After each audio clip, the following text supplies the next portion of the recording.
Monologue 22. The Angels. By the one true and holy God, and in the name of Emmanuel, I give my promise to speak and convey the expressions of God in truth and in spirit. Uriel am I, and there is no Uriel, for there is only the light of God, and that light is God's light, and it is God. I am my light. If I am not the I am, may God rebuke me.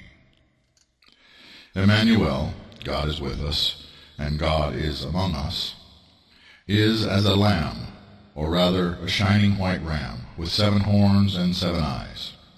Her coat is stained with blood, but not only with the blood of Michael's crucifixion, but from the martyrdom of every incarnation that Emmanuel has endured from the dawn of human history.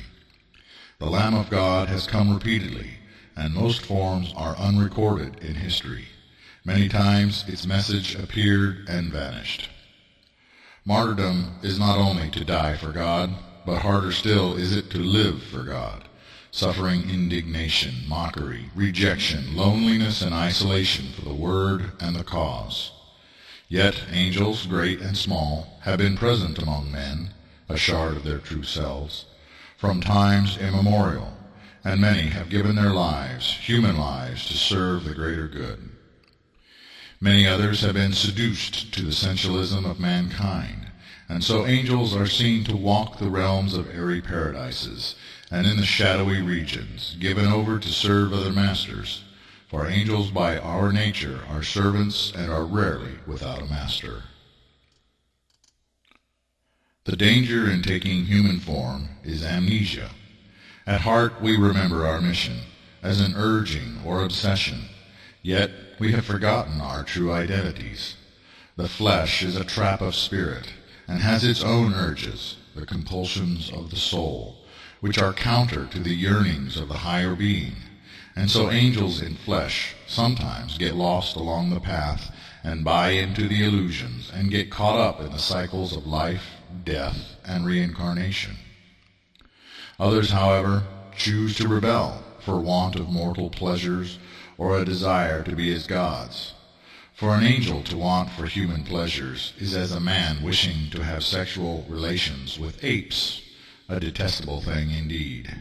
For an angel to want to be a god is the ultimate treason and a turning away from the very essence of its nature.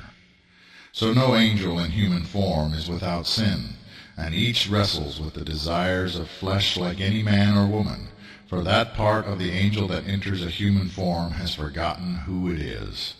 More than this, the personality hidden at the center, the angel in the subconscious mind of a human vehicle, actually has a much more difficult time adjusting to human existence, for the ways of the world are so unnatural and repugnant to a true and faithful Spirit of God as to drive the incarnation toward insanity.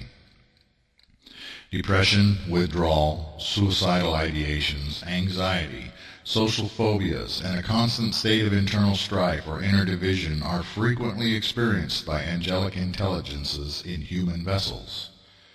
Yet also are the fallen among you, the anti-Emmanuel, inspiring wickedness in all forms for their own vengeful and bitter amusement. If they fell, you must also. If they are damned to darkness, so they will make sure every human is pulled down also. The gods of the world, the powers of evil, are, in truth, those who ascended to energy life by will of natural evolution, and yet they could not stop wanting the stimulations of the flesh. They are mind and energy, like the angels, and yet are fallen without ever having truly understood the light. Thus they are referred to as vanities.